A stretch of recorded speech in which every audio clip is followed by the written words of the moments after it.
الله لا إله إلا هو الحي القيوم لا تأخذه سنة ولا نوم. بلون له ما في السماوات وما في الأرض من ذا الذي يشفع عنده إلا بإذنه يعلم ما بين أيديهم وما خلفهم ولا يحيطون بشيء من علمه إلا بما شاء وسع كرسيه السماوات والأرض ولا يؤوده حفظهما وهو العلي العظيم. জোরে বলুন আল্লাহু আকবার। আয়াতটার নাম কি বলুন? আয়াতুল কুরসি। মানে চেয়ারের সূরা, আসনের সূরা, ক্ষমতার সূরা, সিংহাসনের সূরা। সিংহাসনের আয়াত, ভার্স অফ কি? চেয়ার, পাওয়ার। চেয়ার মানে কি? এটা পাওয়ার বোঝানো হচ্ছে। তাহলে সিংহাসন, চেয়ার, গদি এগুলো মূলত কার? আসতে বলবেন না কার? কিন্তু সেই চেয়ার না মারামারি করে কে? তাহলে ক্ষমতা হলো আল্লাহ, আর মারামারি করে কারা? বান্দা। সমস্যাটা এই জায়গায়। আগে ভাবতে হবে ক্ষমতা আমার না, ক্ষমতাটা কার? আল্লাহ।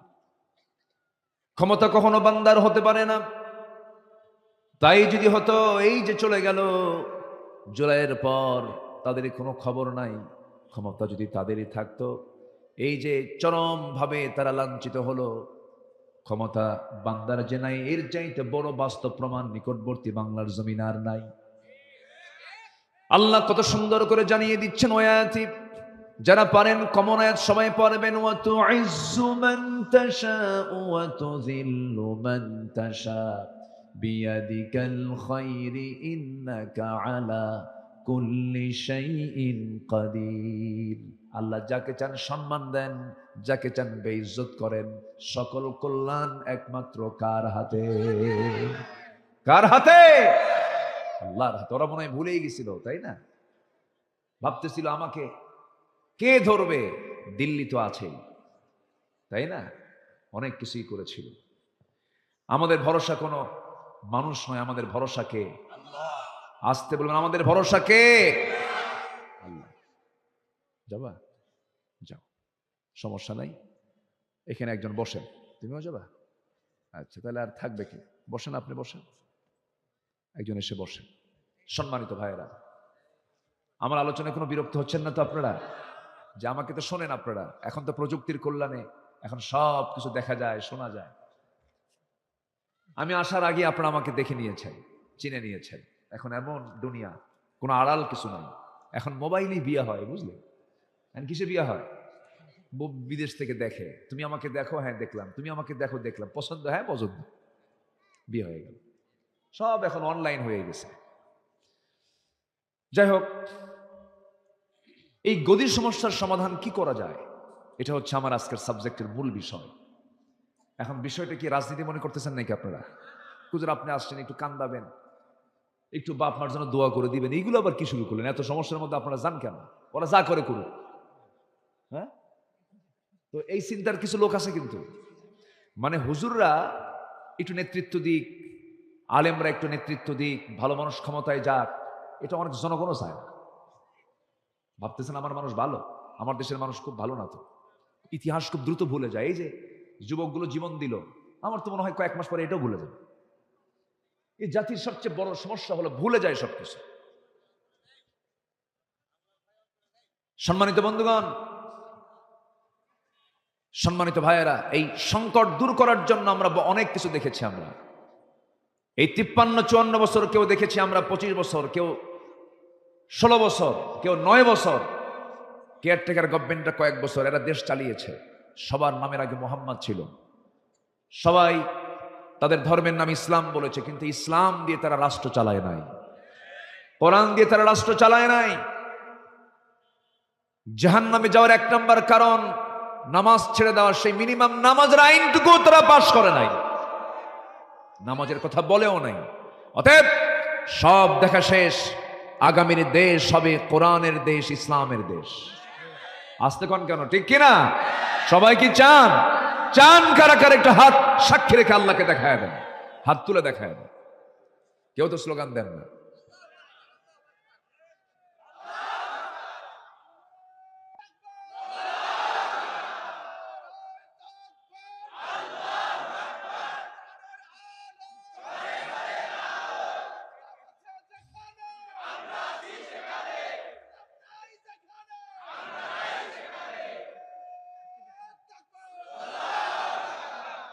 মাশাআল্লাহ, আল্লাহ কবুল করুন, জোরে বলি আমিন। আর কেউ কথা বলার লোক নাই, এই স্লোগান গুলো দিতে দিত না। বলতে হুজুর এগুলো কি শুরু করলেন আপনি? মানে ওরা মুফতি আজম এগুলো করত। আজকে সব ফেরেশতা গুলো পালায়ে গেছে। সব কি ফেরেশতা না? ফেরেশতা দেখা যায় না, ওদেরকেও দেখা যায় না, যেন ফেরেশতা কইলেন নাই, কেউ নাই। বেশি খাইলে সমস্যা। একটা প্রাণী আছে মশা, বসেন, কোনো কথা বলা যাবে না এখানে, না কথা বলে বসেন। একটা প্রাণী আছে মশা, কি নাম? মশা। মশা, মশাকে আমরা ভয় পাই না, মশাই আমাদের ভয় পায়। ভালো করে, আচ্ছা মশারি টাঙ্গায় কারা? কেন? কাকে ভয় পাই? মশাকে ভয় পাই, ঠিক আছে না?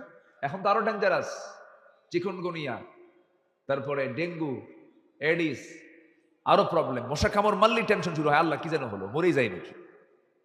তাহলে এই মশার উদাহরণ আল্লাহ পাক এই কোরআনে কিন্তু দিয়েছেন ১৫০০ বছর আগে। কাফেররা কয় এটা কোনো কথা হলো, তোমার আল্লাহর কাম নাই কাজ নেই, এটা কোরআনের মতো কিতাবের মধ্যে মশার উদাহরণ দেওয়া লাগে? এটাও দোষ।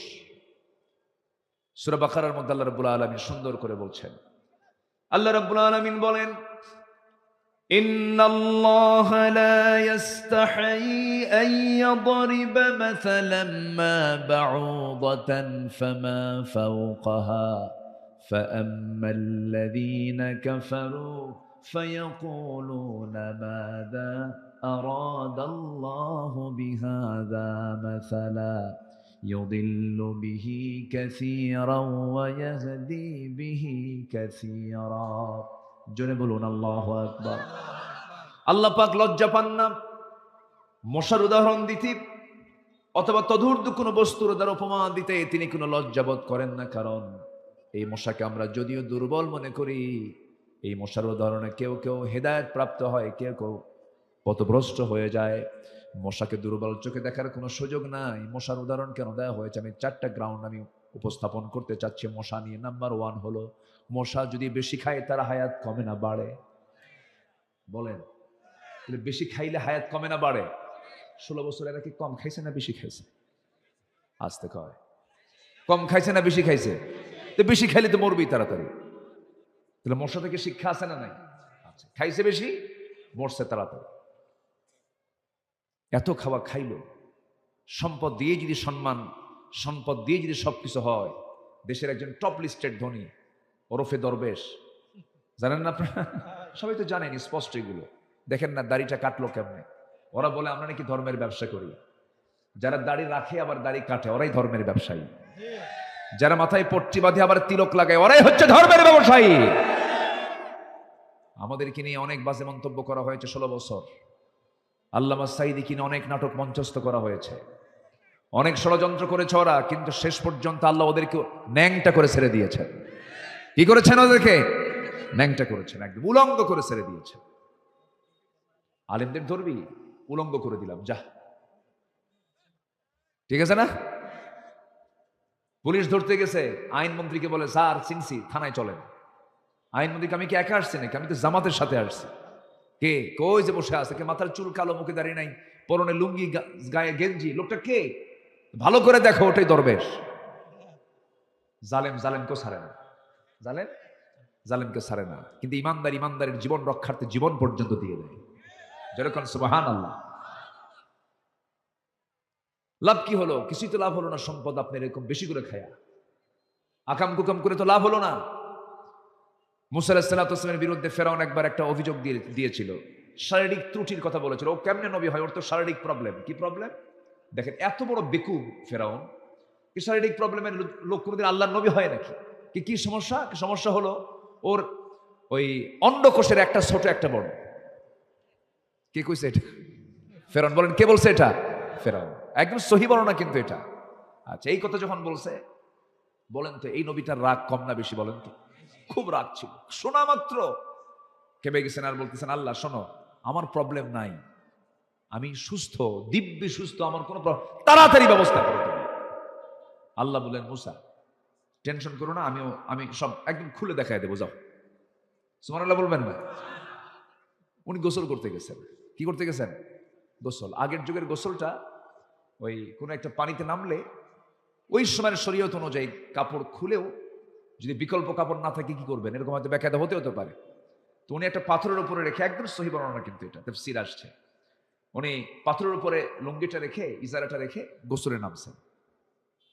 গোসল করে উঠেই আবার ওই লুঙ্গিটা পরবেন, কিন্তু আল্লাহ পাক পাথরকে অর্ডার দিলেন, পাথর লুঙ্গি নিয়ে দৌড় মার।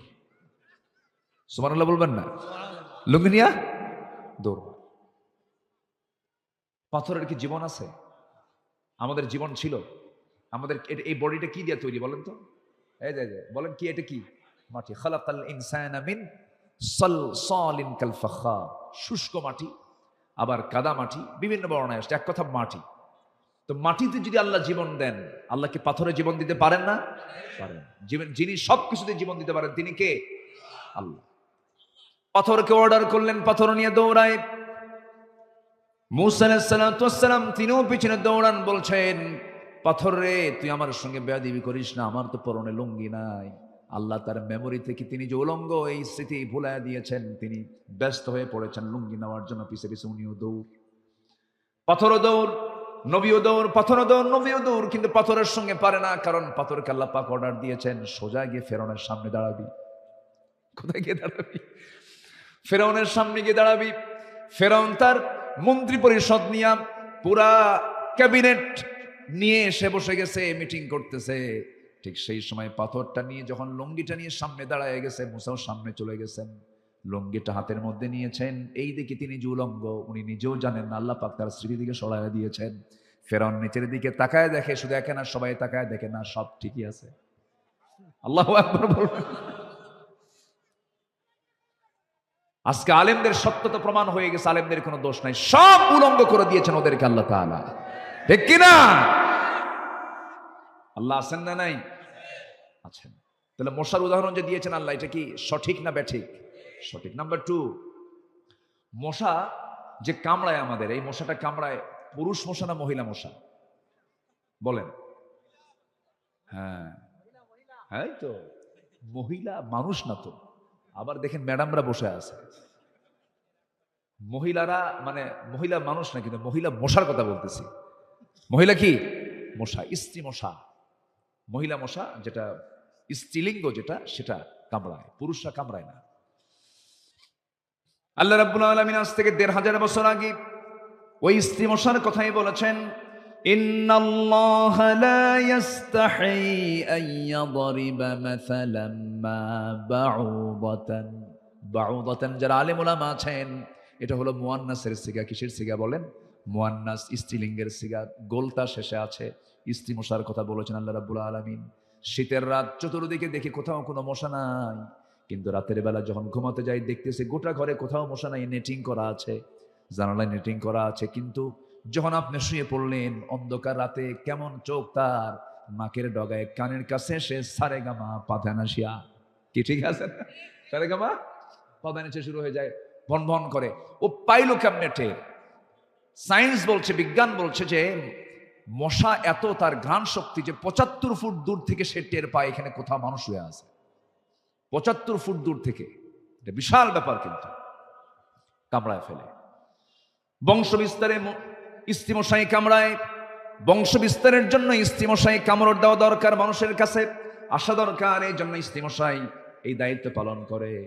মশাকে তুচ্ছ ভাবার কোনো কারণ নাই। ওই যে কানের কাছে এসে যে ভন ভন আওয়াজ হয়, মশা কিন্তু ওড়ে, তার 2টা পাখা আছে। এই 2টা পাখা প্রতি সেকেন্ডে নড়াচড়া করে, একবার না, দুবার না, 3বার নয়, 500 থেকে 600 বার। 1 সেকেন্ডে 500 থেকে 600 বার। মানে কি চিন্তা করছেন? পৃথিবীতে কোনো এরকম মেশিন আছে বলেন? পৃথিবীতে আজ পর্যন্ত এমন দ্রুতগামী কোনো মেশিন তৈরি হয়নি যে মশার 1 সেকেন্ডে 500 থেকে 600 বার সে তার পাখা নড়াতে পারে। আল্লাহু আকবার বলেন। এটাকে মেশিনে নিয়ে দেখেছে যে প্রতি সেকেন্ডে 500 থেকে 600 বার তার পাখা ঝাপটায়। পাখাটা কি করে? ঝাপটায়। এলাকায় কি এই শব্দ তো থাকার কথা, কারণ ভাষা তো আপনাদের নদীর সাথে লাগানো। গোটা দেশের মধ্যে সবচেয়ে সহি ভাষা হলো যশোরের, বলি আলহামদুলিল্লাহ। আমার একটা বহুল আলোচিত একটা কথাই আছে, যশোর তো যশোরই। আসান একটা কথা আছে না, এটা কোটি কোটি মানুষের, এই বিশেষ করে যশোর অঞ্চলের সবার কাছে এই কথাটা মানে চলে গেছে।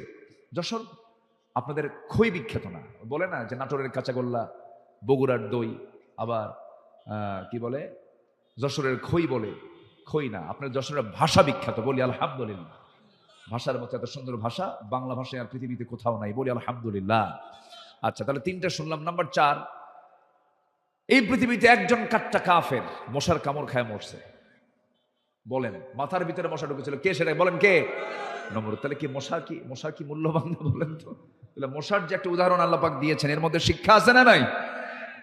কোরআন যা বলেছে একটা অপ্রাসঙ্গিক অতিরিক্ত একটা কথাও বলেনি। আল্লাহু আকবার বলেন। আল্লাহ পাক বলেছেন মাকড়সা নিয়ে কথা। একটা সূরার নাম আছে, কি সূরা? মাকড়সা। সূরাতুল আনকাবুত। সূরাতুল আনকাবুত। সূরাতুল আনকাবুত আল্লাহ রাব্বুল আলামিন কাফিরদের দৃষ্টান্ত দিতে গিয়ে আল্লাহ রাব্বুল আলামিন মাকড়সার উদাহরণ নিয়ে এসেছেন। তিনি বলছেন কি, মাসালুল লাযীনা ইত্তাখাযু মিন দুনিল্লাহি আউলিয়া কামাসালিল আনকাবুত ইত্তাখাযাত বাইতান ওয়া ইন্না আওহানাল বুয়ুতি লাবাইতুল আনকাবুত লাউ কানু ইয়ালামুন। জোরে বলুন আল্লাহু আকবার। আল্লাহকে যারা গার্ডিয়ান না বানায়া, আল্লাহকে যারা অভিভাবক না বানায়া, যারা অন্য কাউকে অভিভাবক মনে করবে, তাদের উদাহরণ হলো সেই মাকড়সার মতো, মাকড়সার বাসার মতো, মাকড়সার সংসার জীবনের মতো। সবচেয়ে দুর্বল বাসা হলো মাকড়সার বাসা। যদি দুর্বল হোক না, কিন্তু তার আর্কিটেকচারটা কত সুন্দর, তার ডিজাইনটা কত সুন্দর, কিন্তু ডিজাইন সুন্দর হলে হবে কি, একটা ফু মারলেই ধ্বংস হয়ে যায়।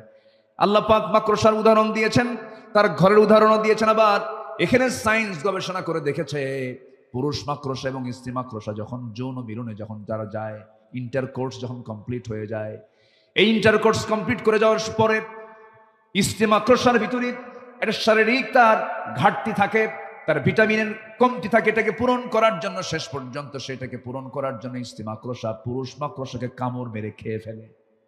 মানে স্ত্রী তার স্বামীকে খেয়ে ফেলে, মেরে ফেলে। অর্থাৎ যে পরিবারে স্ত্রী তার স্বামীকে মেরে ফেলে, ওই পরিবার কি সুখী পরিবার? সুখী পরিবার? আল্লাহ বলছেন যারা আল্লাহকে ছাড়া অন্য কাউকে বন্ধু বানায়, তাদের দৃষ্টান্ত হচ্ছে মাকড়সার পরিবারের। আল্লাহু আকবার বলে। আল্লাহ কত আগে কত উদাহরণগুলো কত মজবুত করে দিয়েছেন। দিন যাচ্ছে, কোরআন তত স্পষ্ট হচ্ছে। কিয়ামত পর্যন্ত সব জ্ঞানীগুণী মানুষগুলো কোরআনের কাছে ভিক্ষুকের মতো শুধু চেয়ে থাকবে, নেবে, শুধু নেবে, দেওয়ার কিছু নাই। আল্লাহু আকবার বলে। সেই কোরআন থেকে আমরা রাষ্ট্র গঠনের চিন্তা করব ইনশাআল্লাহ। কি কথা বোঝা যায়? কোরআন সব সমস্যার সমাধান দিতে পারে কিনা বলেন? যারা বলবে যে কোরআনের সাথে রাজনীতির কোনো সম্পর্ক নেই, তাকে নতুন করে ঈমান আনতে হবে। কি আসতে কোন কেন? এই সমস্ত কথাগুলো ছেড়ে দেন, বেঈমান হয়ে মরবেন না। কোরআন যদি আপনি বলতে পারেন কোরআন একটি সম্পূর্ণ পূর্ণাঙ্গ সংবিধান, পূর্ণাঙ্গ জীবন বিধান যদি আপনি কোরআনকে বলেন, আপনি কেন বলেন যে রাজনীতি নাই? কেন বলবেন আপনি এই কথা? বিভাজন সৃষ্টি করবেন না। ইসলাম সবার। ইসলাম কার? সবার। মুনাফিকি চরিত্র নিয়ে আসা যাবে না। যারা কিছু ইসলাম মানে কিছু দুনিয়া মানে, তারা মুনাফিক। তারা কি বলেন? তারা কি বলেন? এটা আমার ভাষায় না আল্লাহর ভাষায়? কার ভাষায় বলেন? আল্লাহর ভাষায়।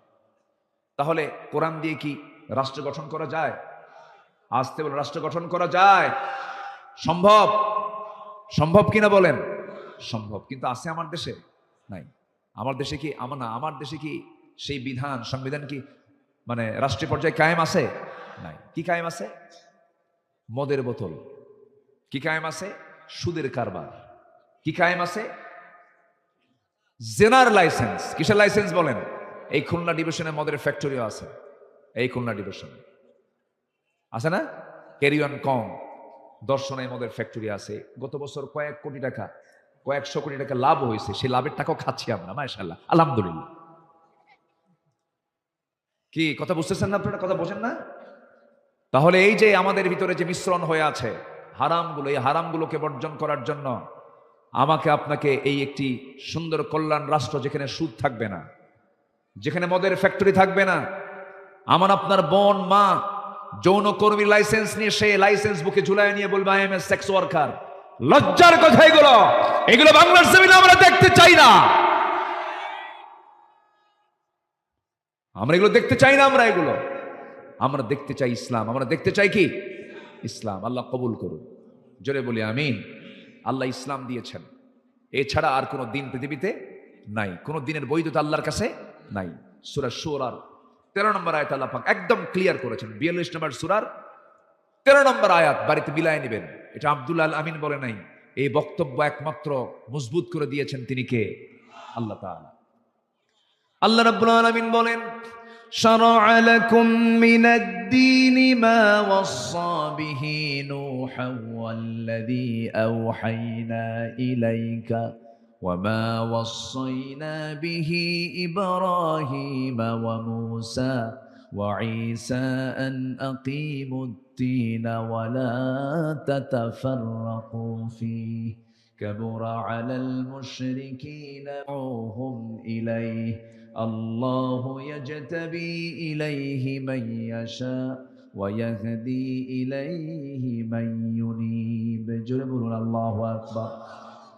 তোমাদের জন্য দিনকে তিনি নির্ধারণ করে দিয়েছেন, যে নির্দেশ দিয়েছেন নূহকে, ইব্রাহিমকে, মূসাকে, ঈসাকে, তাদের সবার দায়িত্ব ছিল তারা কি করবেন?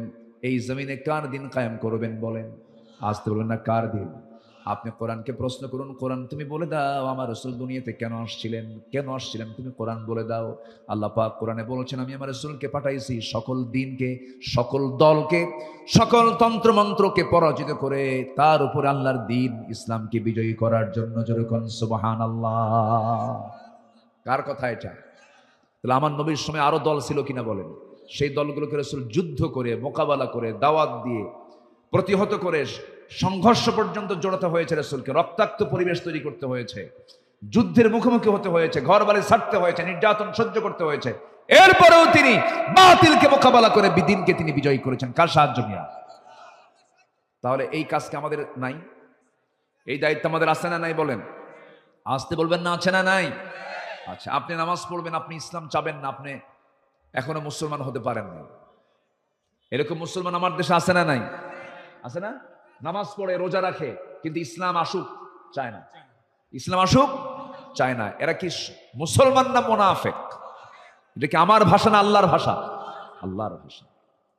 সম্মানিত ভাইয়েরা, ইসলামী রাষ্ট্রের যারা রাষ্ট্রপ্রধান হয়েছেন, কি সিকিউরিটি ছিল সেই সমাজে, সে রাষ্ট্রে। রাসূল বলেছেন, সানা থেকে হাজরা মাউদ পর্যন্ত একটা নারী সুন্দরী, সুন্দরভাবে একাকিনী, নিঃসঙ্গিনী, একাকি চলে যাবে, কোন পুরুষ তার দিকে তাকানোর সাহস পাবে না। কার ভয়ে? আসতে বলবেন না কার ভয়ে? আল্লাহর ভয়ে সাহস পাবে না। একটা রাষ্ট্রের সবচেয়ে বড় কাজ হচ্ছে রাষ্ট্রের যারা দায়িত্ব পালন করবেন জনগণকে আল্লাহর ভয় শিখায় দেওয়া। কার ভয় শিখায় দেওয়া? তাহলে আর ওই জায়গায় কোনো পুলিশ লাগে না, কোনো জেলখানাও লাগে না। এটা ছোট্ট ইতিহাস মনে পড়লো আমার, বলে ফেলি। ইসলামী রাষ্ট্রের জন্য রাসূলের কিছু আদর্শ আমরা আজকে শিখবো 12টা পয়েন্টে। সময় হয়তো পাবো না ওইদিকে, দেখি 2-1টা পয়েন্ট বলে হয়তো শেষ করতে হবে। আমার নবীজি একদিন বসে আছেন, এক মহিলা সাহাবী এসে বলতেছে, হুজুর আমি তো বড় একটা অপরাধ করে ফেলছি। রাসূল বললেন, কি অপরাধ করছো? রাসূল কিন্তু জাস্টিস, বিচারপতি। আমার নবী কিন্তু ইমাম শুধু ছিলেন না, উনি বিচারপতিও ছিলেন। বিচারের রায় দিয়েছেন অনেক শক্ত শক্ত রায়। রাসূলের সামনে এক মহিলা চুরি করে ধরা পড়ছে, মহিলাকে হাজির করা হলো। রাসূল বলেন, কোনো কথা নাই, হাত কাটো। কি কাটো? আসতে বলে কি কাটো? হাত কাটো। কিন্তু সেই মেয়েটার নাম ছিল ফাতিমা। আমার নবীর নামও কি ছিল? ফাতিমা।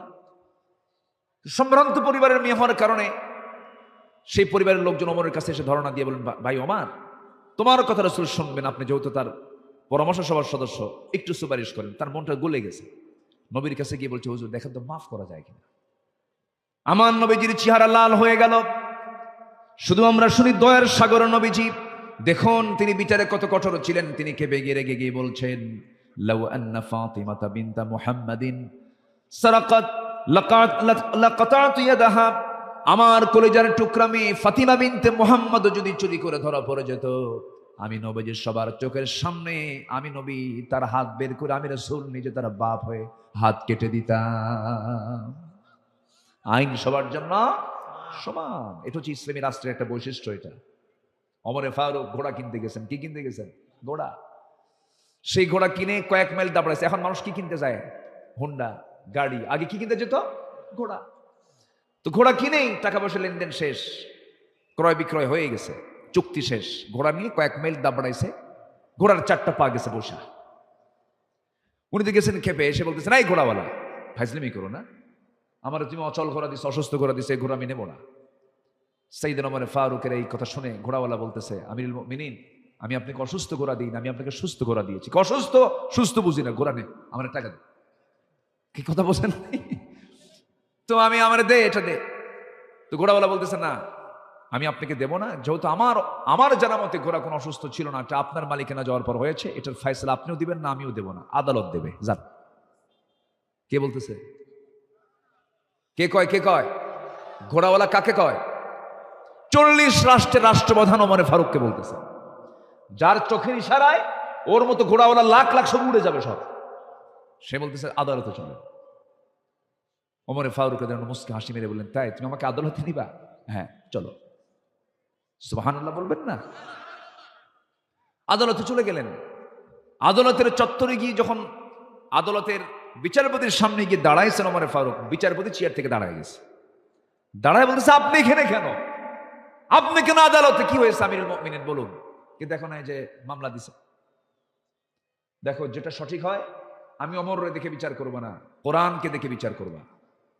সুবহানাল্লাহ বলবেন না? তো ওমরে ফারুক রাদিয়াল্লাহু তাআলা বললেন, বিচার করো। জাস্টিস তো বিচারে বসে গেছে, শুনলেন বাদী বিবাদী দুজনের কথাই শুনলেন।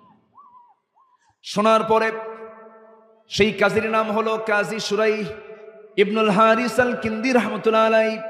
শতাধিক বছর বেঁচে ছিলেন, বহুদিন তিনি বিচারপতির দায়িত্ব পালন করেছেন। তিনি বলে ফেলেন, আমিরুল মুমিনিন, আপনি খলিফা হচ্ছেন, কিন্তু উপায় নাই, আজকে বিচারের রায়টা সম্পূর্ণ ঘোড়াওয়ালার পক্ষে চলে গেছে। কেন একটু বুঝায় বলো। আপনি আমার সামনে এই যে মুখোমুখি হয়েছি, আমি সুস্থ অবস্থায় বাড়ি ফিরবো, আপনি সুস্থ অবস্থায় বাড়ি ফিরবেন, পরিবারের কাছে যাবেন, গ্যারান্টি কি? নাই গ্যারান্টি। আপনি ঘোড়া বিক্রি করে দিচ্ছে ঘোড়াওয়ালা, আপনি কিনে নিয়েছেন, আপনার কাছে অসুস্থ হয়েছে, তার দোষ কি? কোনো কথা বললেন না, চলে আসলেন বাড়িতে। পরের দিন মজলিসে শুরার বৈঠকে বসে বলতেছেন, শোনো, অমুক জনপদে একটা আঞ্চলিক বিচারপতি পেয়েছি, কি সাহস তার আমার বিরুদ্ধে রায় দেয়, কি বড় সাহস তার। এত বড় সাহস যেহেতু সে পেয়েছে, এই লোকটা কি তো ওই জায়গায় বিচারপতি নয়, তাকে এই রাষ্ট্রের চিফ জাস্টিস, প্রধান বিচারপতি বানায় দেওয়া হোক। আল্লাহু আকবার বলবেন না? আর আমার দেশে যদি কি বিরুদ্ধে যায়, তাহলে কি করে? পাগলা বানায় বাইরে ছাড়া, পাগলা বানায় বাইরে পাচার করে দেয়। হয়েছে না? হয়েছে না? এসকে সিনহা সুরেন্দ্র কুমার সিনহাকে পাগলা বানায় শেষে কি করলো? বাইরে পাচার করে দিল। যা। আবার এদিকে সুকরঞ্জন বাড়ি আল্লামা সাইদের পক্ষের বিপক্ষের সাক্ষী তৈরি করছে, হয়ে গেছে পক্ষের সাক্ষী। তারা রাষ্ট্রপক্ষের সাক্ষী বানায় নিয়ে গেছে আদালতে। সে আদালতে যায়, কয় আমি রাষ্ট্রপক্ষের না, আমি হুজুরের সাক্ষী। আল্লাহু আকবার। তার সঙ্গে আমার দেখা হয়েছে, আমি গেছি পিরোজপুরে, এবার মাহফিল ছিল 17 অগাস্ট আল্লামা সাইদি ফাউন্ডেশনের মাঠে। তো উনি দেখা করতে আসছে। তো বললাম, আপনি হিন্দু এখনো আছেন কেন? আপনার চাইতে আমার দেশের অনেক আলেম আছে, আপনার চাইতো খারাপ। কি কথা কি বুঝতেছেন আপনারা? আলেমের পরিচয় বহন করে, কিন্তু আপনি একজন হিন্দু হয়ে জীবনের ঝুঁকি নিয়ে আপনাকে হত্যার পরিকল্পনা করেছে, তাকে দমদম এয়ারপোর্টে 5 বছর আটকে রেখেছিল এই ভারতে। তো বললাম, আপনি যখন এত কিছুই করলেন, খালি একটু কালেমা পড়েন, লা ইলাহা ইল্লাল্লাহ। আবু তালেব ভয়া লাভ কি? বোঝেন নাই? আবু তালেব ভয়া লাভ কি? একটু কালেমা পড়েন। ও মুসকি হাসি মারতেছে।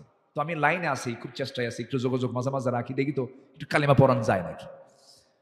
সম্মানিত ভাইয়েরা, অনেক হিন্দু ভাই আছেন আমার দেশে, ইসলামকে খুব মহব্বত করে, তারা আছে না নাই বলেন তো? হেদায়েত তো আল্লাহর হাতে। অনেক হিন্দু মানুষ আছেন যারা সততা নিয়ে চলেন, ঠকায় না, ওজনে কম দেয় না, মানুষের সঙ্গে ঠকবাজি করে না। কিন্তু আমার দেশে বহু টুপিওয়ালা দাড়িওয়ালা হজ করে আসছে, লুটপাট করে খায়, আছে না নয়? এই জন্য আমরা ওমরের কাছ থেকে শিক্ষা নেব। জোরে বলি ইনশাআল্লাহ। জোরে বলি ইনশাআল্লাহ। তিনি অসুস্থ, ওমর ফারুক কি অসুস্থ, মধু লাগবে, মধু নাই। রাষ্ট্রের তহবিলে কিছু মধু আছে, এই মধু নিবেন, কেমনে নিবেন, নিতে পারতেছেন না। কি নেন, কেন নেব না? জনগণ যদি আমাকে না নিতে বলে আমি কি নিতে পারি? আমার তো হারাম হয়ে যাবে এটা। জনগণের কাছ থেকে পারমিশন নিলেন, আমি কিছু মধু খেতে চাই, আমার অসুস্থতা আছে। এরপরে তিনি মধু নিলেন। কি জবাব দিতে ছিল? রাষ্ট্রের কিছু মধু পেয়েছেন, এক বোতল মধু। কয় বোতল? এক বোতল মধু নিয়ে বাড়িতে বউকে এসে বলতেছে, বউ আমার এই যে মধুর বোতল পেয়েছি, 5 ভাগ করতে হবে, আমি এবং আমার প্রতিবেশী মোট 5 জন, 5টা ভাগ করো। বইয়ের হাতে দিয়ে বললেন এটা ভাগ করো। কিছুক্ষণ পর বলছেন, আমার স্ত্রী রাগ করো না, আমি তোমাকে ভাগ করতে দেবো না, দাও। আবার বোতলটা হাতের মধ্যে নিয়ে বলতেছেন যে আমি তোমাকে ভাগ করতে দেবো না, আমি অন্যজনকে দায়িত্ব দেবো। আচ্ছা বলেন তো, আমার আপনার বউ যদি এই পরিস্থিতির শিকার হয় তাহলে কি হতে পারে? সবাই চুপ করেছে, মানে সবার বউ রাবিয়া বস্তি হয়ে বসে আছে মনে হয়, নাকি? হ্যাঁ, লাগবে, কিছু লাগবে, জ্ঞানজাম কি লাগবে? মনে হয় লাগবে নাকি? বলবে এই 50 বছরের, 30 বছরের, 20 বছরের সংসারে তুমি আমার এই এই এই মন করতেছ, কি বোঝেন নাই আপনি? শুরু হয়ে গেছে। কিন্তু না, সাইয়েদনা ওমর ফারুকের স্ত্রী তো ওরকম না। উনি ভাবতেছেন মনে হয় কোন একটা কারণ আছে, একটু মন খারাপ করেছেন যে এটা কেমন হলো। উনি চলে গেছেন অন্য বাড়িতে। সেই প্রতিবেশীকে ডাক দিয়ে বলছেন, ও প্রতিবেশী আমার, এই মধুটা ভাগ করো, 5 ভাগ করে আমাকে 1 ভাগ দাও, বাকি 4 ভাগ তোমরা সমান ভাগে ভাগ করে নাও। তার অংশের মধুগুলো নিয়ে এসে বউয়ের সামনে দাঁড়ায় বলছে, বউ আমার রাগ করো না, আমি তোমাকে দারুণ ট্রাস্ট করি, আমি রাষ্ট্র চালাই, তুমি আমার পরিবার চালাও, তুমি আমার বড় একটা সহযোগী, আমার সন্তানগুলোর লালন পালন করো, খাওয়া দাওয়া সম্পূর্ণ করায় দাও। আমি তোমাকে সন্দেহ করে তোমার হাত থেকে মধুর বোতল নাই নিয়েছি একটা কারণ, সেটা হলো আমি চিন্তা করে দেখলাম মধু হলো তরল জিনিস। এই মধু যখন তোমাকে ভাগ করতে দেব, মধু সমান ভাগই ভাগ করবে, কিন্তু হাত দিয়ে তো ভাগ করতে হবে। তোমার হাতের নখের সাথে লাগিয়ে থাকবে হয়তো 1 ফোঁটা, 2 ফোঁটা, 3 ফোঁটা মধু, এক্সেস যে চলে আসবে। এতটুকুন মধু আমাদের ভাগে বেশি আসক চাই নাই, মনে করে আমি মধু ভাগের দায়িত্ব আমি অন্যজনকে দিয়েছি। যেরকম সুবহানাল্লাহ। তাহলে কোরআনের শাসন কায়েম হলে কি উপকার হবে? হবে, উপকার হবে, হবে, হবে, হবে, হবে। আসুন না আমরা কোরআন দিয়ে সমাজ রাষ্ট্র সাজাই, জোরে বলি ইনশাআল্লাহ।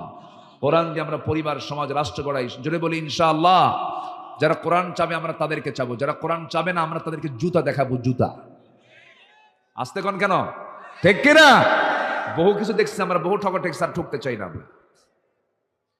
আমার বন্ধুগণ, আমার ভাইয়েরা, অনেক কথা আছে, শর্ট করে আমাকে বলতে হচ্ছে, আজান যেহেতু হয়ে গেছে, আমি আর 10-15 মিনিট কথা বলবো, আমাকে সময় দেবেন তো ইনশাআল্লাহ? কি আলহামদুলিল্লাহ, এত সুন্দর এলাকা। এটা সরিষা না? এটা সরিষা না? আল্লাহর সৃষ্টি কত। আমি আসতে নিয়ে আমাকে বললাম, দেখুন কি সুন্দর সৃষ্টি এটা, আল্লাহ, আল্লাহু আকবার বলেন। কোন রূপকার, কোন কারিগর সুন্দর করে বানাইছে, আমাকে আপনাকে কিছু খাওয়ানোর জন্য কি সুন্দর ব্যবস্থা করেছে। সুবহানাল্লাহ বলবেন না?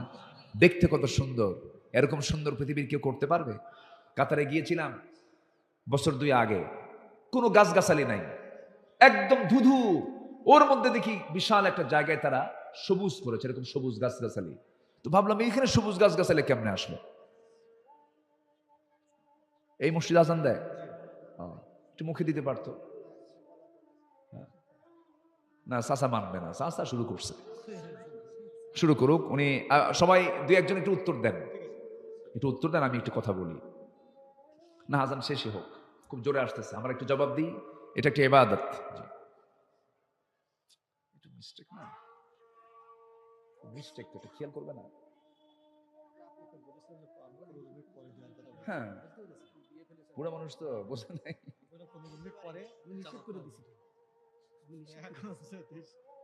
কেউ উঠবেন না কিন্তু, শোনেন। আর ঠিক আছে, আজান ওঠা নিয়ম এখন, কিন্তু আমরা আজকে এই নিয়মটা করব না। আমরা সময় মতো আমরা দোয়া করে, এখানকার এই পরিবেশ রক্ষার দায়িত্ব কি আমার একার না, সবার? আপনি চলে গেলে কি এই পরিবেশ থাকবে? নামাজ পড়বো আমরা, নামাজ হবে, সমস্যা নাই, একটু পরে পড়বো আমরা। একটু বসুন, আজানটা মুখে দিলে একটু ভালো হতো। যখন দিয়ে ফেলেছেন মুরব্বী মানুষ, আমরা জবাব দিই, না উঠি কেউ, বসি। হ্যাঁ, তাও পড়া যায়।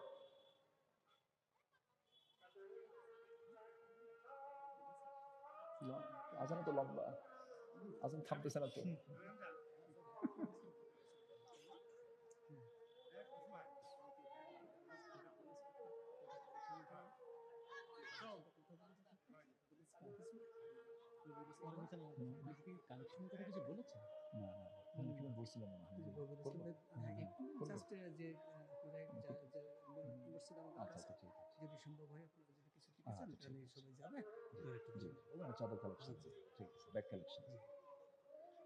আমি কিন্তু উঠতে বলিনি, আমি না দেখলেও কিন্তু আল্লাহ দেখছেন। একটু বসুন, একটু বসুন। এই বৈঠকের দাম কিন্তু অনেক। 60 বছর ইবাদত করলেও আপনি সওয়াব পাবেন না। এখানে বসার সওয়াব কিন্তু অনেক অনেক বেশি। বলি আলহামদুলিল্লাহ। একটু বসেন। একটু আজান খুব কাছ থেকে হচ্ছে তো, মানে দুটা লেগে যাচ্ছে, মুখোমুখি হয়ে যাচ্ছে, এই জন্য আমি কথাটা একটু থামছি। জি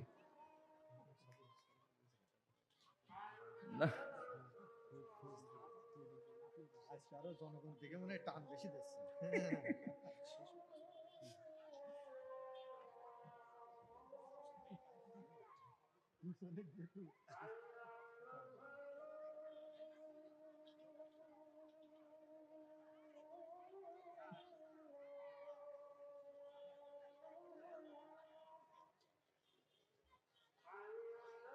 আজকে টান বেশি হয়েছে না? ভালো পাকা না, মুয়াজ্জিন বলবো না। আলহামদুলিল্লাহ। ওরা বলছিলাম বললাম যে 15 চারটে 15 দিকে আজান হবে। এরপরেও তো মুখে দেওয়া উচিত। আজকে মুখে দিত, সমস্যা কি?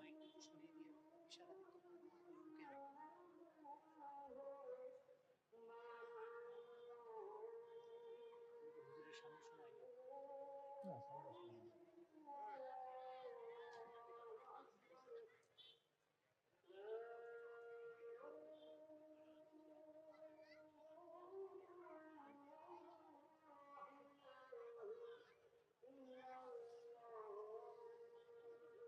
লোকগুলো কত সুন্দর দেখছেন, খুব ধৈর্য কিন্তু আলহামদুলিল্লাহ, মাশাআল্লাহ। খুব সুন্দর অনেক ভাবে আজকে ধৈর্য, এত সুন্দর, পরিবেশটা এত সুন্দর। এত সুন্দর, মাশাআল্লাহ। আল্লাহুম্মা রাব্বা হাযিহি দাওয়াতিকা একটা জামাত করে ওয়াস-সালাতিল কায়িমা। উনি 5টায় করে অসুবিধা কি? সমালোচনা হয়, সমালোচনা হয়। সম্মানিত ভাইরা, আমরা দীর্ঘ আজান শুনলাম। আজকে মনে হয় আজান কি বেশি লম্বাই হয়ে গেছে না? আচ্ছা, যাই হোক, এরপরও তো আজান, আমরা আজান শুনেছি, নামাজ পড়বো না ইনশাআল্লাহ? যে আমরা নামাজটা পড়বো। তো নামাজটা আজকে আমরা নির্দিষ্ট সময় একটু যদি পড়ি, ফতুয়া দিবেন না তো আবার কেউ? আমাদের ফতুয়ার তো অভাব নাই, মানে আমরা বহু চিন্তায় থাকি, বুঝলেন? হয়তো 2 দিন 3 দিন পর্যন্ত আলোচনা হবে, মুরব্বীরা চা খাবে আর কবে, জানো এমন একটা হুজুর আসছিল, নামাজ বাদ দিয়ে খালি ওয়াজ। কি এরকম আছে না? এরকম আছে না? আছে। তো বুঝতে চায় না, বোঝে না, এরকম সমালোচনা করে থাকে। আমরা নামাজ তো পড়বো ইনশাআল্লাহ, জোরে বলি ইনশাআল্লাহ। আমার ভাইজান অত্যন্ত বিচক্ষণ মানুষ, তিনি আমাকে এই সাবজেক্টের ব্যাপারে একটু বলেছিলেন। এটা খুবই দরকার। এখন আমরা সব দেখা শেষ করেছি, আমরা এখন ইসলামকে দেখতে চাই। আমরা রাজি আছি তো ইনশাআল্লাহ? আমরা ওমরের ইতিহাস দেখলাম, দেখতেছেন ওমরের ইতিহাসটা শুনলাম না? কিছু শুনলাম, আরো কিছু শুনবো। 12টা পয়েন্ট আমি আক্ষরিকভাবে জাস্ট নোটটা আমি শুধু আপনাদের সামনে ভাবার্থ শুধু বলে দেব, যে ইসলাম আসলে, ইসলাম সমাজে চালু হলে আমাদের কত উপকার হবে। সে রাষ্ট্রে কোনো রাষ্ট্রপতিও যদি রাস্তা দিয়ে যায়, কোনো প্রোটোকল থাকবে না, সে একা একা চলবে, কেউ তাকে বাধাও দেবে না। আল্লাহু আকবার বলেন। আর আগামীকাল ধরেন যশোরে রাষ্ট্রপতি আসবে, 3 দিন রাস্তাঘাট বন্ধ। আসেন এরকম, আছে না? আছে না? আছে কিনা বলেন? আর সাইয়েদনা আবু বকর সিদ্দিক রাদিয়াল্লাহু তাআলা আনহু, তিনি রাতের বেলা বের হতেন জনগণকে দেখার জন্য খালি পায়ে। কি পায়ে? খালি পায়ে। বলা হলো, আবু বকর খালি পায়ে বের হও কেন? তিনি বললেন, খালি পায়ে বের হয়ে এজন্য, কারণ খড়ম জুতা নিয়ে যদি আমি রাস্তায় হাঁটতে যাই, পাথরের সঙ্গে জুতার একটা টক্কর লাগবে, আঘাত, একটা আওয়াজ হবে।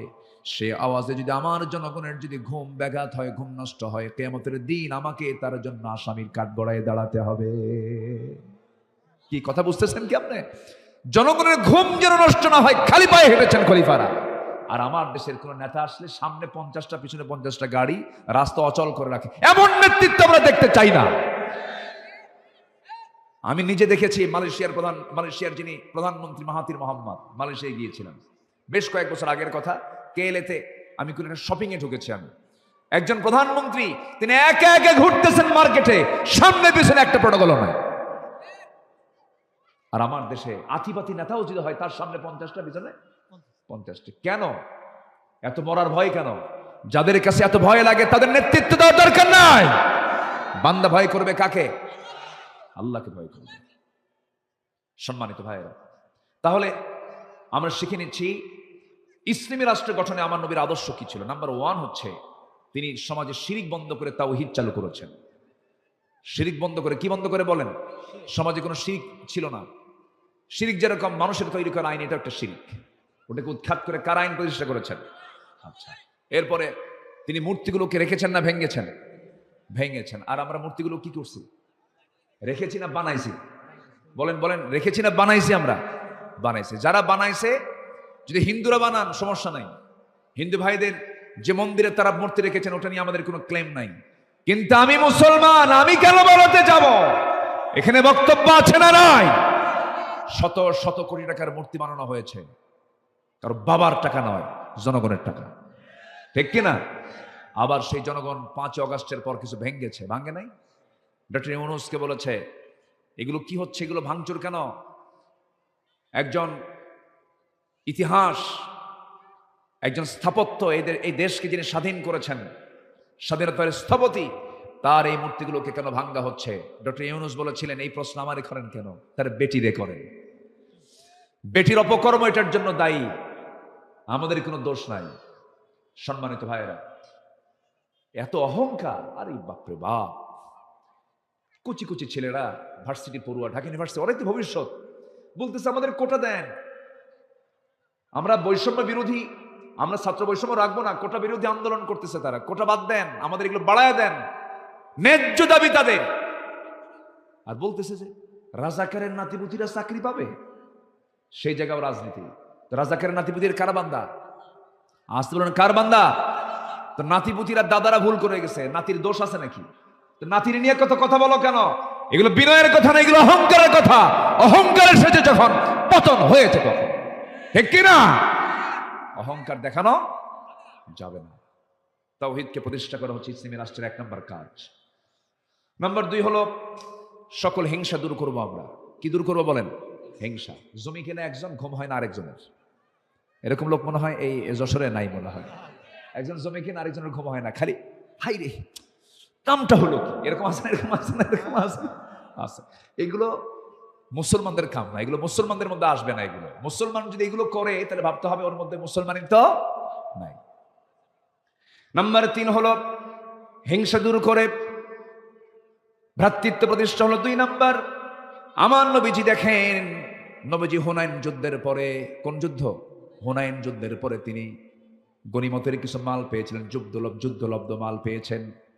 করলেন কি? সমস্ত যুদ্ধলব্ধ মালগুলো মদিনার আনসারদেরকে না দিয়া আরবদের আর কুরাইশদের দিয়ে দিলেন, যেখানে রাসূলের জন্ম। ওদেরকে বেশি করে দিয়েছেন, কারণ মুহাজিররা চরম কষ্টে ছিল, ওদের কিছু সচ্ছলতা আসুক। আনসারদের মধ্যে চরম হতাশা কাজ করলো, তারা খেপে গেল, রেগে গেল, এক পর্যায়ে বলে ফেললো আমাদের নবী আরবদের সঙ্গে মিশে গেছে। দেখছেন সাহাবীরা, কিন্তু আনসার সাহাবীরা বলতেছে আমাদের নবী না, ওই কুরাইশদের সঙ্গে মিশে গেছে। কুরাইশের জন্ম তার। নবীজি এই কথা শুনলেন। বলেন তো এটা ভ্রাতৃত্বের ক্রাইসিস হলো না? বলেন তো। আমার নবী দেখেন কি করতেছেন, সমাধান কি? আমার নবীজি বলতেছেন আওয়াজাতুম ইয়া মা'শারাল আনসারি ফি আনফুসিকুম ফি লা'আতিন মিনাদ দুনিয়া তাআল্লাফতু বিহা কামান লিয়ুসলিমু ওয়া আকালতুকুম ইলা ইসলামিকুম আলা তারদাউনা ইয়া মা'শারাল আনসার আইয়াযহাবান নাস বিশ-শাতি ওয়াল বা'ীর ওয়া তারজি'উ বিরাসূলিল্লাহি সাল্লাল্লাহু আলাইহি ওয়াসাল্লাম ইলা রিহালিকুম। তোমরা কি দেখতেছো জানি না, কি মনে করতেছো জানি না, আমি কিছু ছাগল, আমি কিছু ভেড়া ওই সমস্ত অভাবীদেরকে আমি দিয়ে দিলাম। এটাকে তোমরা অন্যরকম মনে করে আমার প্রতি তোমরা কেমন যেন আচরণ করছো, কিন্তু আমি তো তাদেরকে তাদের অসচ্ছলতা দূর করার জন্য দিয়েছি। আর আমি তো বিশ্বনবী তাদের সাথে যাই নাই, আমি তোমাদের রাসূল, তোমাদেরকে সঙ্গে করে নিয়ে আমি তোমাদের ঘরে ঢুকতে চাই। যেরকম সুবহানাল্লাহ। তারা নিয়ে গেছে উট, আর তোমরা আমার রাসূল, আমি রাসূল, তোমরা আমাকে নিয়ে যাচ্ছ তোমাদের ঘরে। সাহাবীরা কাঁদতে কাঁদতে বলে হুজুর আমাদেরকে মাফ করে দেন। যেরকম সুবহানাল্লাহ। রাসূল কি করলেন? ভ্রাতৃত্বের সংকট, মানে ভ্রাতৃত্বের যে একটা সংকট ছিল এটা দূর করে দিলেন। আল্লাহু আকবার বলেন। এটা ছিল আমার নবীজির চরম একটা বৈশিষ্ট্য। আমরা সংকট তৈরি করব না, যদি গন্ডগোল লাগে এটাকে সমাধান করব। কি করব বলেন? সমাধান করব। নাম্বার 3 ন্যায় বিচার প্রতিষ্ঠা। কি বিচার প্রতিষ্ঠা বলেন? ন্যায় বিচার। নাম্বার 4 হলো সামাজিক দায়িত্ব, দরিদ্রদের প্রতি সহযোগিতা করা। নাম্বার 5 হচ্ছে রাষ্ট্রীয়ভাবে ইসলামী শিক্ষাকে প্রতিষ্ঠা করা। রাসূল যুদ্ধবন্দীদের মুক্তির জন্য রাসূল শিক্ষার বিকল্প, শিক্ষার বিনিময়ে তাদেরকে মুক্তিপণ হিসেবে তাদেরকে মুক্ত করে দিয়েছেন। আল্লাহু আকবার বলেন। এত গুরুত্ব তিনি ইসলামকে দিয়েছেন। আন্তর্জাতিক সম্পর্ক স্থাপনের রাসূল খুব আল্লাহকে প্রাধান্য দিয়ে আল্লাহর প্রতি আস্থা নিয়ে সম্পর্ক অটুট রেখেছেন। বিপদ আপদে মুসিবতে সব জায়গায় কার উপর ভরসা করা বলেন তো? আমাকে কোনো প্রতিবেশী বাঁচাবেন, আমাকে বাঁচাবেন কে? আমাকে বাঁচাবেন কে? ন্যায়ের পথে নিজেকে অবিচল রাখা। যদি কোনো বান্দার রিয়ালিটি থাকে, কোনো বান্দার মধ্যে যদি নৈতিকতা থাকে, পৃথিবীর কোনো শক্তি নেই তাকে পরাজিত করতে পারে। আমরা সততা নিয়ে থাকবো, ন্যায়ের পথে থাকবো। জোরে বলি ইনশাআল্লাহ। পরামর্শ ভিত্তিক নেতৃত্ব, যে কোনো কাজ করবো একা না, পরামর্শ করে। এমনকি বউ আছে, স্বামী আছে, ছেলে মেয়ে আছে, এখানেও যদি কোনো কাজ করতে যে স্বামী একা করবে না, সবাইকে নিয়ে করবে। বাপ একা করবে না, সবাইকে নিয়ে করবে। হ্যাঁ, কিছু তেড়ি মার্কা মুরব্বী আছে, কিন্তু তোরা কি বুঝিস রে, এরকম আছে না? বলেন তো, আছে না নাই? ও ঠকে না, জিতে ঠকে, ঠিক না? সব কাজে পরামর্শ করা। আল্লাহ পাক নিজেও পরামর্শ করেছেন, ওয়া ইয ক্বালা রাব্বুকা লিল মালাইকাতি ইন্নী জাইলুন ফিল আরদি খলিফা। আল্লাহর কোনো ঠেকা ছিল? তাও তো তিনি করেছেন। আসুন না আমরা এই বিষয়গুলোকে মাথায় নিয়ে সামনের দিকে এগিয়ে যাই। একটি নতুন বাংলাদেশ আমরা গড়বো ইসলামকে নিয়ে। জোরে বলি ইনশাআল্লাহ। নামাজ 5 ওয়াক্ত পড়বেন কারা কারা, একটু হাত তুলে দেখেন দেখি। জোরে বলি ইয়া আল্লাহ, আরো জোরে ইয়া আল্লাহ। আমাদেরকে 5 ওয়াক্ত সালাত আদায় করার তৌফিক তুমি আল্লাহ দিয়া দাও। জোরে বলি আমিন, আরো জোরে আমিন, আরো জোরে আমিন। হাত নামান। অনেক সুন্দর মিষ্টি বিকেলের মিষ্টি কি বলে রোদের নিচে বসে আমরা কি সুন্দর একটা সময় কাটালাম। আল্লাহ যেন আমাদেরকে আরো আজিমের ছায়া যেন আমাদেরকে জায়গা করে দেয়। জোরে বলি আল্লাহুম্মা আমিন। বউকে পর্দায় রাখবেন না আপনারা? সবাইকে বউকে পর্দায় রাখবেন না? হ্যাঁ, বউকে পর্দায় রাখবেন, স্ত্রীকে পর্দায় রাখবেন, মেয়েকে পর্দায় রাখবেন। আল্লাহ কবুল করুন। জোরে বলি আমিন। যে এটা কিন্তু খুব গুরুত্বপূর্ণ একটা বিষয়, এটা খেয়াল রাখবো আমরা। পরিবারকে জাহান্নাম থেকে বাঁচাতে হবে, পরিবারকে আদর্শ করে গড়ে তুলতে হবে। আল্লাহ কবুল করুন। সবাই নামাজের মতো করে বসেন, আমরা দোয়া করবো। আপনারা তো চালাক, বুঝতে পারছেন হুজুর আওয়াজ শেষ করবে এখন। তো বসেন, আমরা দোয়া করি। আমরা আল্লাহর কাছে চাবো। আমরা কার কাছে চাবো বলেন তো? আল্লাহর কাছে আমরা চাবো। সবাই বলি সুবহানাকাল্লাহুম্মা ওয়া বিহামদিকা আশহাদু আল্লা ইলাহা ইল্লা আনতা আস্তাগফিরুকা ওয়া আতুবু ইলাইকা। চিৎকার মেরে বলি ইয়া আল্লাহ, আমার জীবনের সাগীরা কবীরা সব গুনাহ তুমি আল্লাহ মাফ করে দাও। এই যে ভাই বসেন না, আমরা দোয়াটা করি। বসেন বসেন, এই 10টা মিনিট সময় একটু বসেন। মাহফিল কমিটির একটা আবদার ছিল, আমি বলিনি, উঠেই বলবো। আবার আপনারা কি মনে করবেন? আপনারা তো মেহমান, তো একটু সবার কাছে একটু আবদার। সেটা হলো, যদি এই যুব সমাজ যদি আপনার কাছে যদি একটু ব্যাগ নিয়ে যায়, ফেরত দিবেন? কিছু দিবেন না ইনশাল্লাহ? কত টাকা কত দিকে যায়, বিড়ির পিছনে তো কোটি কোটি টাকা খরচ হয়। এই জাতি বিড়ির পিছনে কিন্তু শত শত কোটি টাকা খরচ করে। যশোরেও কিন্তু বিড়ি খায় মানুষ, খায় না? এবং যশোরের বিড়ি ফ্যাক্টরি কি কি মানে অপরিচিত না পরিচিত? বেশি বেশি পরিচিত, বেশি খায় আরো। তো কত টাকা কোন দিকে চলে যায়? আমরা একটু ব্যাগ যাচ্ছে, কই ভলেন্টিয়াররা কোথায়? একটু যান, একটু যে যা পারি, আমার মা বোনদের ভিতর থেকে যে যা পারি আমরা সবাই একটু 2-3 মিনিটের ভিতরে সবাই আমরা দেব। যদি কেউ দিতে না পারেন, কোনো ক্লেম নাই, কোনো অভিযোগ নাই, অন্তত একটু দোয়া করে দিবেন। আল্লাহ যেন এই যুব সমাজকে প্রত্যেক বছর মাহফিল করার তৌফিক দান করেন। জোরে বলি আমিন। দ্রুত গতিতে যে যা পারে আমরা সবাই দেব। জিকির করি সুবহানাল্লাহ আলহামদুলিল্লাহ, আরো জোরে লা ইলাহা।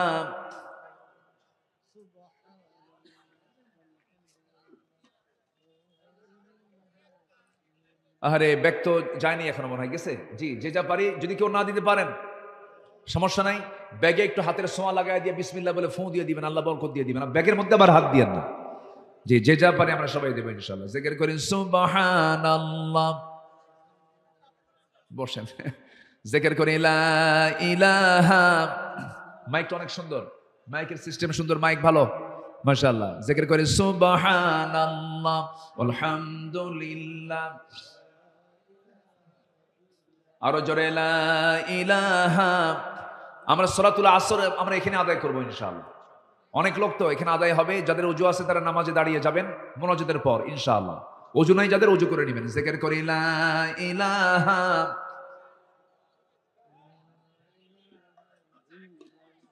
সুবহানাল্লাহ আলহামদুলিল্লাহ লা ইলাহা। দোয়ার পরে ওযুর সুযোগ দেওয়া হবে। দোয়ার পর একটু বসেন, আমরা একটু শৃঙ্খলা রক্ষা করি, একটু বসি। জিকির করি লা ইলাহা। ধৈর্য কম মানুষ তো, আল্লাহ নিজে বলতেছে তোরা প্রবল মানুষ, দ্রুত আলহামদুলিল্লাহ, আমি খুবই খুশি। আলহামদুলিল্লাহ, এই দিনের বেলা এত ধৈর্য নিয়ে সবাই যে কোরআন শুনলো, আল্লাহ তুমি সবাইকে আমল করার তৌফিক দিয়ে দাও, জোরে বলি আমিন। জি, আমরা সবাই বসি, নামাজের ওয়াক্ত অনেক আগে আসছে, আমরা দোয়া করে দেব।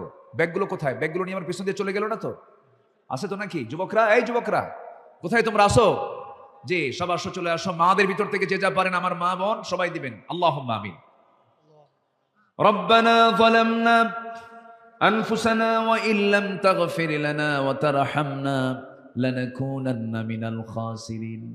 মিষ্টি বিকেল গধূলি বেলা হাজারো মুসলমান নরনারী নিয়ে তোমার কালামের সূরাতুশ শূরা থেকে ইকামতে দ্বীনের উপরে একটি কল্যাণ রাষ্ট্র প্রতিষ্ঠা কেমন করে হয় এই বিষয়ে কিছু এর উপকারিতা নিয়ে কিছু কথা বলেছি। দুটো হাত ভিক্ষুকের মতো পেতে আছে শেষান্তে এসে। গুনার দিকে নজর দিও না বান্দা, মনে করে তামাম জিন্দেগির গুনাহগুলোকে মাফ করে দাও। জনম দুঃখিনী মা, জনম দুঃখী বাপ জান যারা চলে গেছেন, জিন্দেগির গুনাহগুলো মাফ করো। কবরগুলোকে জান্নাতের টুকরা তুমি আল্লাহ বানায়া দাও।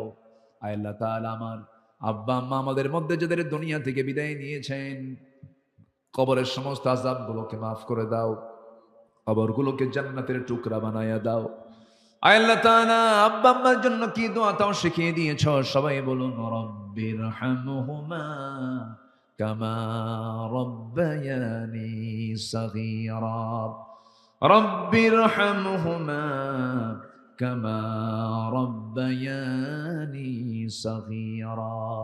আয় আল্লাহ তাআলা, বিশেষ করে মাহফিলটার আয়োজন করলেন যারা, শোনার জন্য কষ্ট করে দিনের কত কাজ শত কাজকে যারা মাইনাস করে আসলেন, যারা তোমার কোরআন শোনার জন্য যারা সময় দিল, আল্লাহ তুমি তাদেরকে উত্তম জাযা তোমার পক্ষ থেকে দিয়ে দিও।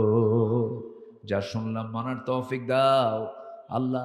বাকি জিন্দেগি তোমার হুকুমগুলোকে মেনে চলার তৌফিক তুমি আল্লাহ আমাদের দিয়ে দিও। কোন দিন দুনিয়া থেকে বিদায় নেব জানি না, ডান হাতে আমলনামা না আসা পর্যন্ত মরণ দিও না। বাবা গেছে, কারো মা গেছে, ভাই গেছে, বোন গেছে, কতজনকে হারালাম রে। একদিন সময় চলে আসবে, সবার কানে কানে আসবে, আব্দুল্লাহ আমিন নাই, কাজী আব্দুর রহমান নাই। এই তো দুনিয়ার নিয়ম রে। সবার চোখে পানি আসবে, মানুষ কাঁদবে, হারে চলে গেছে ভাইটা আমার। কিন্তু এটাই তো শেষ। মূলত বন্ধু পৃথিবীর কেউ না, তুমি আল্লাহ ছাড়া। তোমার সঙ্গে সম্পর্ক করার তৌফিকটা দিয়ে দাও। আমরা তোমাকে দূরে রাখতে চাই, কিন্তু তুমি তো আমাদের দূরের কেউ না, তুমি আমাদের সবচাইতে আপন। ও আল্লাহ, তোমার সঙ্গে মোহাব্বতটা বাড়ায়া দাও। তোমাকে সেজদা দিয়ে খুশি করার তৌফিক দিয়ে দাও, তাহাজ্জুদ পড়ার তৌফিক দিয়ে দাও, বেশি বেশি নফল রোজা রাখার তৌফিক দিয়ে দাও।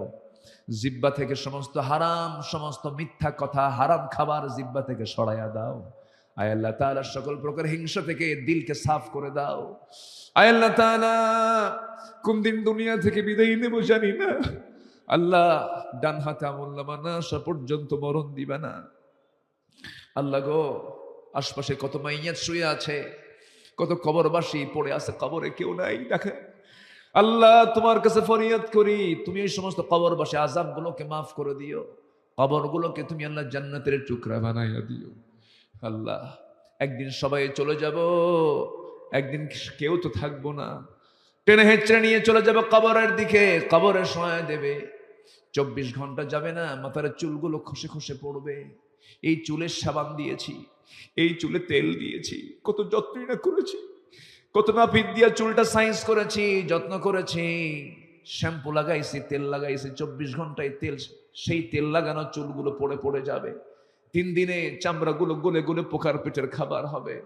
মাত্র 7 দিন পেটের নাড়ি ভরে সব চোখ মুখ কান নাক দাস বের হওয়া শুরু হয়ে যাবে। পেটটা ফুলে উঠবে, কিম্ভূত কিমাকার চেহারা হয়ে যাবে, চেনা যাবে না। মাত্র 3 মাসের মাথায় দেখা যাবে রে। কবর যদি খনন করে দেখা হয়, কয়েকটা হাড় ছাড়া আর কিচ্ছু খুঁজে পাওয়া যাবে না। এই তো দুনিয়ার নিয়ম। আল্লাহ, আল্লাহ তোমার কাছে ফরিয়াদ করি, তোমার পছন্দের বান্দা না হওয়া পর্যন্ত মালাকুল মউত পাঠাবা না। আল্লাহ, দুনিয়াতে ধরা খেয়ে গেলে পার পাওয়া যাবে, কিন্তু তোমার কাছে গিয়ে যদি আমরা ধরা খেয়ে যাই, কে আমাদেরকে পার করে দেবে? তুমি ছাড়া কেউ তো নাই। আল্লাহ, মেহেরবানি করে সে অন্তিম সময়ে যখন চলে আসবে, জবানে জারি করে দিও, লা ইলাহা ইল্লাল্লাহু মুহাম্মাদুর রাসূলুল্লাহ।